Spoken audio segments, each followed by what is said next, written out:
everyone! Today we are diving into R.L. Green's Debating to Win arguments, and we're going to pull out a really practical toolkit for persuasion. This isn't just theory, okay? These are strategies you can literally start using right now.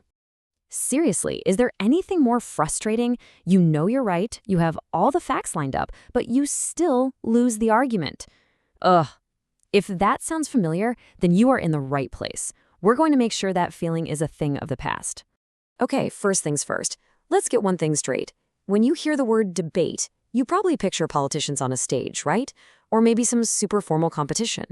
But the reality is, it's something we all do every single day. I mean, just think about it. That job interview you had, you were debating that you were the best person for the job. Trying to get your friends to agree on where to eat dinner?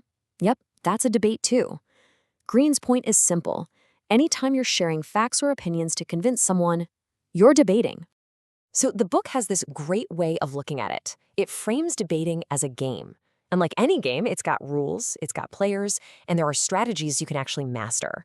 To win, you've got to know the playbook. So let's start with some of the basic terms. First up, the motion. This is the absolute starting point of any debate. You can think of it like the ball in a soccer match. It's the one thing everyone's focus has to be on. Every single thing you say has to relate directly back to the motion. And in this game, there are always two teams. You've got the affirmative side, they're the ones who agree with the motion, and then you've got the negative side, who, you guessed it, disagree. It's really as simple as that. Now, this next one is where the real action is, the rebuttal. See, a rebuttal isn't just you stating your own opinion again. No, it's the specific act of taking apart, piece by piece, the arguments your opponent just made. The skill is absolutely crucial.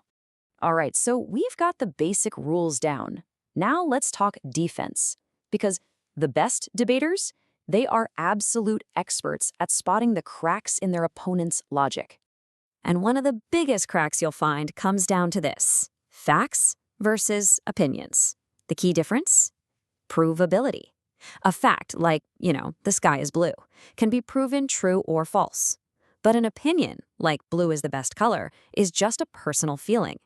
Any argument built purely on opinion without any facts to back it up, it's standing on shaky ground. And this leads to a super common trap called false equivalency. This is when someone tries to make two opposing arguments seem equal when, well, they're not even close. And the book has this perfect analogy to explain it. I love this. It's so clever, right? Think about it. One person sees a 9, the other sees a 6. They're looking at the exact same object. Both of them can make a perfectly logical case for why they're correct. But that doesn't mean both arguments are equally valid. One person is right, and the other is just looking at it from a different, and in this case, incorrect angle. Okay, so we've talked about playing defense. Now let's flip the script and go on offense. How do you build your own case so that it's not just factually correct, but also super compelling and basically bulletproof? And this right here is so important.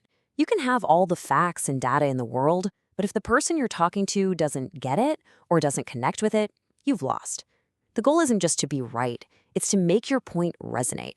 And here are 4 powerful ways to do just that. Think of these as your secret weapons for making an idea stick.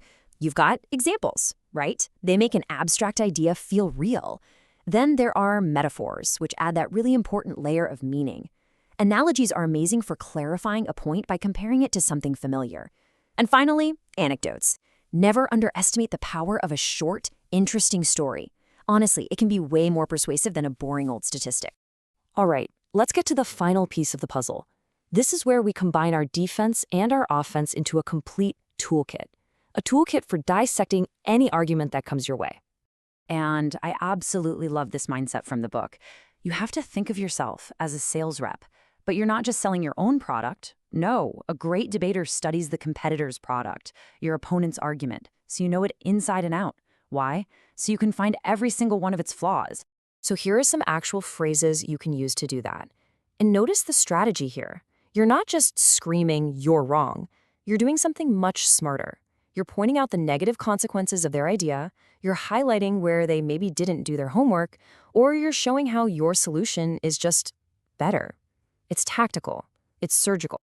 And finally, let's talk about word choice, because this is a big one. Sprinkling in words like undeniably, absolutely, or clearly doesn't actually change your facts. But what it does do is completely change how your argument lands.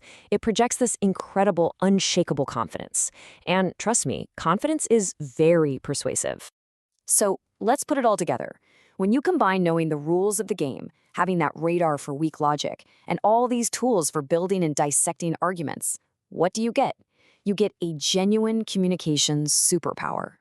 But look, having the right tools is only half the battle. It's all about how you deliver. Green breaks speakers down into 3 types. You've got the heart, who's all emotion, the head, who's just a walking spreadsheet of facts, and the mouth, who just loves to talk. But real persuasion, the kind that actually changes minds, comes from finding that perfect balance between all 3. You need the logic of the head, the passion of the heart, and a delivery that's clear and confident. And really, that brings us to the biggest takeaway of all. Yeah, the title is Debating to Win, but the skills we're talking about are for something so much bigger than just winning.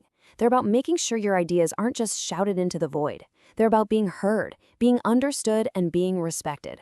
And that's useful in your career, with your family, everywhere. So, I'll leave you with this one question.